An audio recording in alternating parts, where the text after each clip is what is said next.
Kan sekarang sedang marak-maraknya di YouTube program ibadah ekstrim, sedekah ekstrim, bahkan sampai harus mempelajari ilmu kearifan lokal.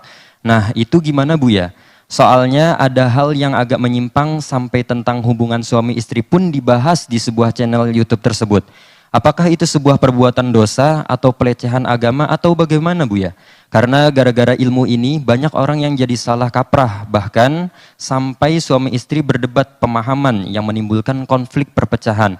Buya mohon pencerahannya tentang itu semua. Terima kasih. Wassalamualaikum warahmatullahi wabarakatuh. Waalaikumsalam warahmatullahi wabarakatuh. Kami tidak tahu channelnya seperti apa dan yang dimaksud ibadah ekstrim seperti apa. Kemudian kearifan lokal dan sebagainya yang dimaksud apa. Dia tidak ngerti, tidak melihat videonya dan belum melihat. Setelah itu barangkali ada yang menunjukkan, kami akan melihat. Mungkin ada yang dimaksud begini loh ya, ibadah yang nggak pakai ilmu. Sudah tahu bibinya sakit, malah asik-asik dia nyumbang masjid. Keluarganya ibunya sakit, asik-asik dia umroh. Dan itu adalah ibadah yang tidak pakai bimbingan. Orang seperti ini tidak perlu dicaci dan diolok, akan tapi perlu diarahkan. Kita menghindar dari mencaci dan mengolok. Maka kami tidak tahu channel itu apa yang dilakukan, wallah alam. Kenapa harus katakan penista agama? Buya tidak tahu kenapa, wallah alam. Dari pertanyaannya, mungkin apakah dia merendahkan atau wallah alam, Buya tidak tahu. Yang jelas, memang dalam beribadah kita harus dengan ilmu. Kalau sudah tahu ibundamu sakit di rumah, sementara minta ditemani, merasa ketakutan, tidak usah sholat Jumat.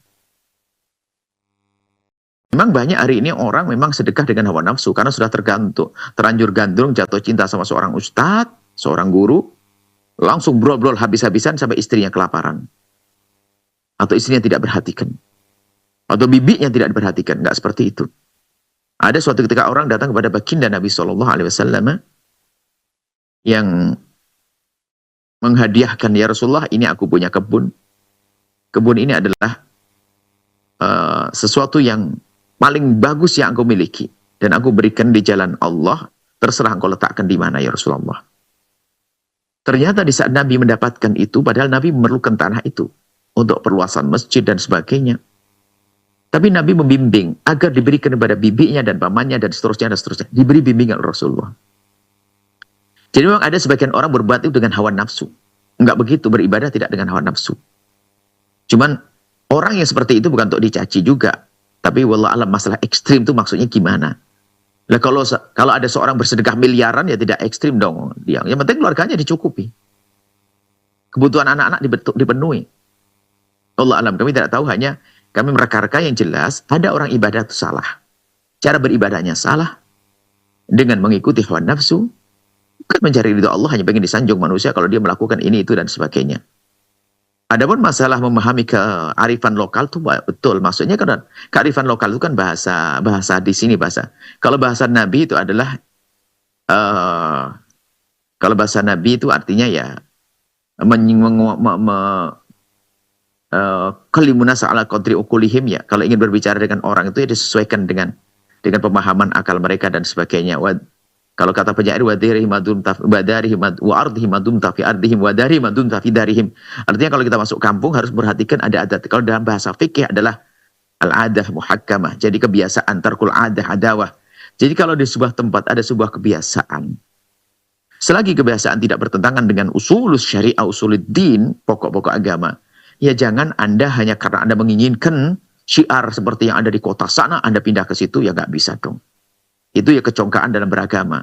Selagi tidak haram muttafaq alaih disepakati, nggak perlu Anda membuat ributan di situ dengan merubah kebiasaan yang sudah mengakar dari masa ke masa. Nah, mungkin memahami kearifan lokal itu agar kita tidak membuat satu gerakan yang sifatnya frontal begitu, membuat kaget orang, itu menjadikan orang beragama jadi berat.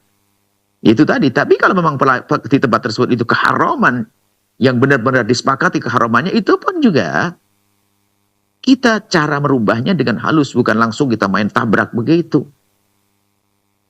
Nah, perlu kami sampaikan, barangkali adanya orang yang pakai gelar-gelar ekstrim kemudian menyalahkan dan sebagainya. Mungkin bisa jadi memang ada pelaku-pelaku agama yang memang betul-betul tidak mengindahkan cara beragama yang benar. Sehingga beragama itu kesan sok dia. Congkak dalam beragama. Dan itu tidak diterima juga oleh Allah. Tapi merendahkan orang yang sholat dan sebagainya nggak boleh. Tinggal diarahkan kalau cara sholatnya salah. Tinggal diarahkan kalau cara sedekahnya salah. Oh, orang ini sedekah banyak, tapi sampai anaknya kelaparan. Ya, jangan disalahkan begitu dong. Oh, dia sudah niat baik. Mungkin ilmunya sampai di situ.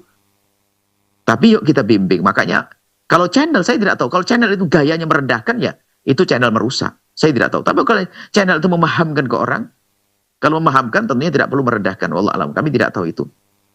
Dan kami memang selagi tidak tahu, kami tidak bisa menghukumi. Kami hanya mereka-reka di balik pertanyaan itu seperti itu. Jadi, kalau ternyata channel itu sangat merendahkan, ya tinggal kita ingatkan saja ya. Dan kami himbau kepada siapapun kalau punya channel, jangan sampai punya channel yang punya potensi membangkitkan emosi orang, amarah orang. Atau kalau channel itu sebenarnya membangun agar kita beribadah dengan benar, ya channel bagus. Wallah alam, kita tidak tahu sesungguhnya tentang channel itu. Wallah alam bishawab.